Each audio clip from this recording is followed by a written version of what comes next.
Hello everyone, and welcome back to another episode of Behind the Servants. Today we are going to be covering a character that I have personal trauma with. When I was in college, perhaps the hardest class I took the entire time I was there was the Byzantine Empire class. The content was confusing, and it appears as though a lot of things happened at once, kept happening over and over again, to the point that you would think that you'd read the same story before, and you had, kind of. Despite that, there are several standout stories among these, and the tale of Constantine XI stands proud as the final chapter in the East Roman Empire's history. So, without further ado, let's get started. So I'm going to speed run what the Byzantine Empire was in the easiest terms possible. After years of plot development, Rome fell, split, and rebuilt itself, grasping at the power that it once fully held. One of the only real true forms of power that they had was being where the Pope was. There was a discrepancy in ideology that led to there being another split in the West Roman Empire and the East Roman Empire. The East would be situated in what is modern-day Turkey, specifically Constantinople, or as we now know it, Istanbul. Fast forward 1100 years or so, and like every good empire, the Byzantine Empire is ready to collapse. But let's not get too far ahead. Constantine was born as Constantine Dragasus Palaeologus on February 8th, 1405. He was born into the twilight years of the Byzantine Empire. About 400 or so years before his birth, the Seleucid Turks had arrived and conquered much of Asia Minor, or as it was known, Anatolia, which served as a significant portion of the empire. While the Byzantines had managed to hold them off, they were steadily losing ground as the years waged on. Couple this with the Fourth Crusade leading to the loss of Constantinople for a while, and Constantine was truly born into the frying pan. The information we have regarding Constantine's early life comes from his advisors' surviving texts, most of which indicated that he was an adventurous and courageous young man that had a knack for military planning, which would become useful in his later years. In the year 1422, after an unsuccessful attempt at the Ottoman Empire to take Constantinople, the current emperor of Byzantium and Constantine's father, Manuel II, suffered from a stroke which would leave half his body paralyzed until his death in 1425. Unable to rule, the reins fell upon Constantine's eldest brother, John, who realized that Western aid was going to be necessary to prevent a total loss to the Ottomans. Given Constantine's role during the defense of Constantinople, John was impressed and made him regent of the city while he was gone. Thus, Constantine gained power, and he used it to draw up a peace treaty with the Ottoman Sultan to prevent further attacks for the time being, to which they agreed. Upon John's return in 1424, he announced that they were more or less on their own. Then, once Manuel passed, John became the emperor and gifted an area of land to the north of Constantinople to Constantine, which is a strategic area that needed to be well defended. This was indicative of the amount of trust that John held in Constantine. Then, in 1427, he would again be promoted to despot of Morea, replacing his brother Theodore, as Morea was often susceptible to foreign attacks and invasions. One of these invaders was Carlo Tocco, who was defeated by Constantine and John's forces in the battles of the Echinatus. In order to maintain peace with him, he offered his niece as a wife to Constantine, who accepted. Her real name was Maddalena, but would become known as Theodore. Now things get complicated in the political sense. Constantine had rightfully been granted parts of Morea, but his brother Theodore decided he wasn't going to leave, so now two people would be ruling over the area. Then enters Thomas, a younger brother who was told to go there to rule. So the area now had three despots, and the group had to split up who ruled where, while still working together to not cause any unwanted tensions or create a civil war. They collaborated to attempt to take a wealthy port, but due to Theodore's unwillingness to participate and Thomas's inexperience, they failed in this attempt initially. So Constantine attempted a second time without them, but with the help of a commander of his named Sphrantes. This attempt would nearly be the death of Constantine, whose horse was killed beneath him, and was only saved by Sphrantes, who was then captured as a result. He would get released later, near death. He continued his siege and eventually managed to negotiate that he would cease attacking for a month, that if they received no reinforcements from the archbishop of the town who had fled to Italy, they would surrender to him. The archbishop did not return, and the city came under Constantine's control, except for the archbishop's castle, which fought for about another year or so. This capture was seen as an offensive attack on the Pope, the Venetians, and the Ottomans. While he was able to send ambassadors to all, he did manage to pacify the Ottomans. The other two were not so easily swayed, however. The archbishop returned with a mercenary army of Catalans to take back the port city, but they ignored him and went to overtake one of Constantine's other cities instead. He would purchase his city back and have it leveled because foreign occupation and the potential of it becoming a pirate town.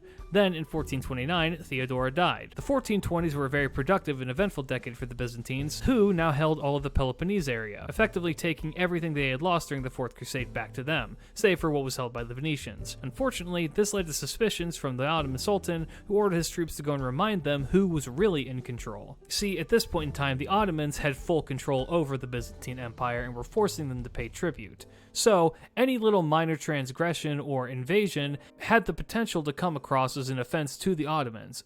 The 1430s, however, would be full of family infighting. John had no heir to the throne, but it was well known that he preferred Constantine over his other brothers to become the next ruler. Thomas, the younger brother, was fine with this, as he had a good relationship with Constantine. However, the older brother Theodore believed himself to have the right to the throne because of his age. And when Constantine was summoned to Constantinople, Theodore rode ahead and began raising hell about how he should be the next emperor.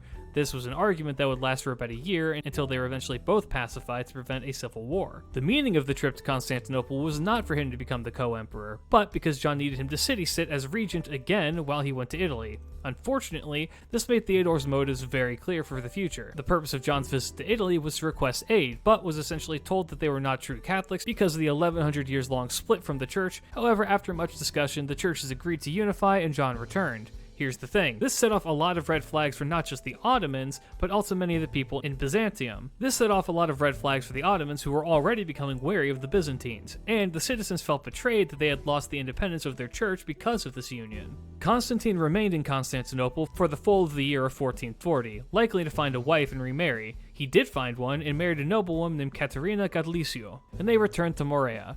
Now we enter the familial betrayal arc. There was another brother that they had named Demetrius, who was eyeing the throne himself and made a deal with an Ottoman regent to give him an army. He played the role of a Turkish warrior and began marching on Constantinople. Constantine was called back to Constantinople for this. Though he hurried to the capital, by the time he reached it, the Ottomans had been repelled and Demetrius had been imprisoned. During this time as well, Constantine's second wife would die of illness.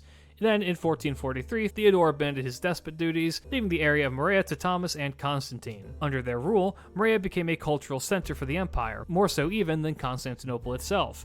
Together, the brothers would strengthen their region, rebuilding the Hexamilian Wall, granting land to financiers of the project, and hosting Olympic-style athletic games. Then, upon learning of a Hungarian crusade coming their way to help, Constantine began retaking areas of Greece, gaining financial tribute. The Ottomans managed to destroy the incoming crusade, but Constantine continued on with the support of the other members of the West Christian Church. The Ottomans now felt that they had to directly deal with the problem.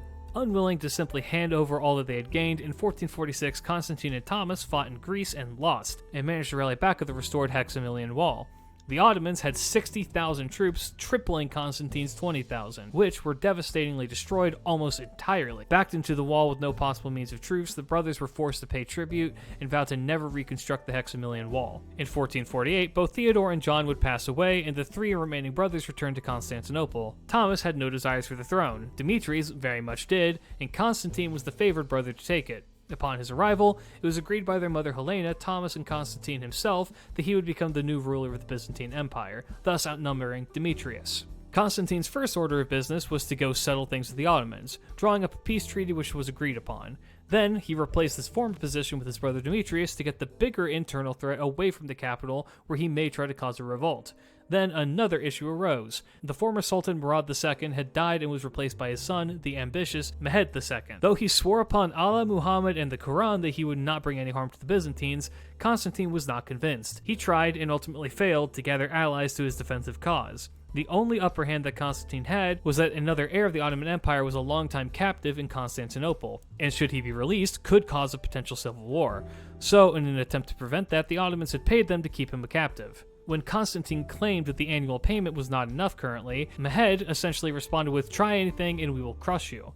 So, now feeling that this had broken his previously drawn-up treaty, Mehmed decided to take Constantinople for himself. Mehmed arrived in Greece and massacred all that was in his way to set up a castle from which to wage the war. Constantine officially declared war because of this and captured all the Turks in the city, but then released them in 3 days, realizing that Mehmed would likely just kill them all as well. While Constantine attempted to gather help, he was once again largely ignored. The final nail in the coffin for Constantinople was the betrayal of its own populace. A significant number had been opposed to the unity of the church that had occurred, and this group was unwilling to die for an empire that they had felt had betrayed them.